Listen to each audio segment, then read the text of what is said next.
Belasan tahun yang lalu hingga kini, saya sangat kagum dengan sesosok wanita yang masih muda, cantik, pintar, bertalenta.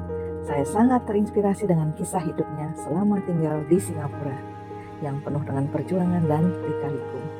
Tetapi gadis muda ini tidak pernah menyerah hingga akhirnya dia mampu meraih mimpi $1 juta.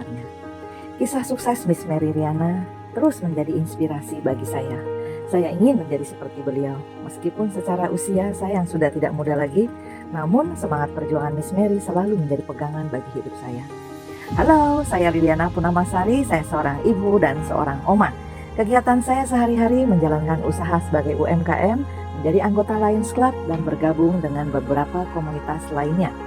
Dulu saya bekerja sebagai pelayan toko, beauty consultant, promotor, training manager, hingga saya memutuskan untuk berbisnis sendiri dan meninggalkan zona nyaman saya.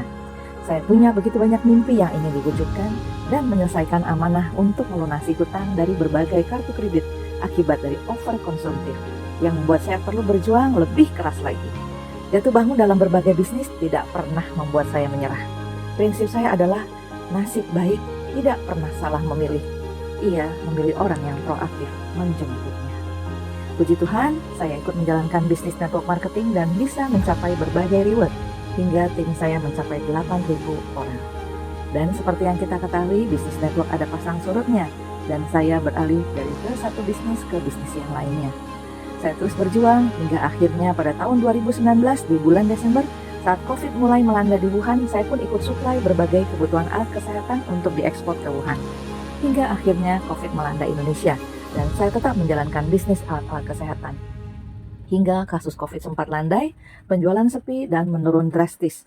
Daripada stok menumpuk, saya cut loss dan jual semurah-murahnya agar menjadi uang cash kembali. Dan saya tetap pantang menyerah, terus berjuang dengan penuh semangat dengan tujuan untuk melunasi hutang-hutang bank secepatnya. Saya berpikir apa yang saya alami belum seberat perjuangan yang dialami oleh Miss Mary selama di Singapura.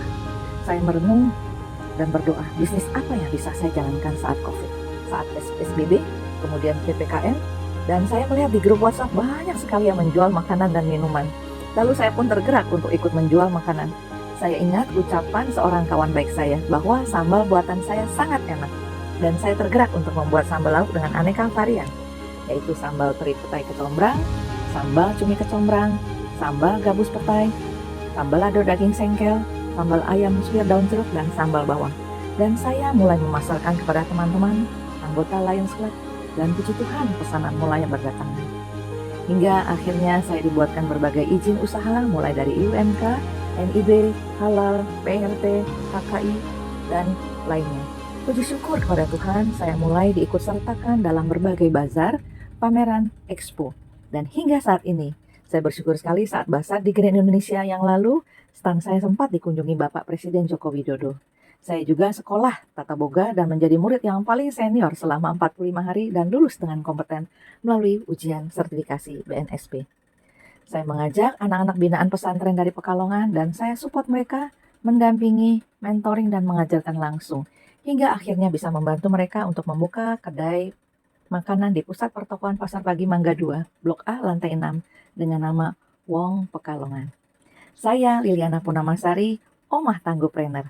Hidup ini harus jadi berkat dan saya ingin terus menjadi berkat bagi sesama saya.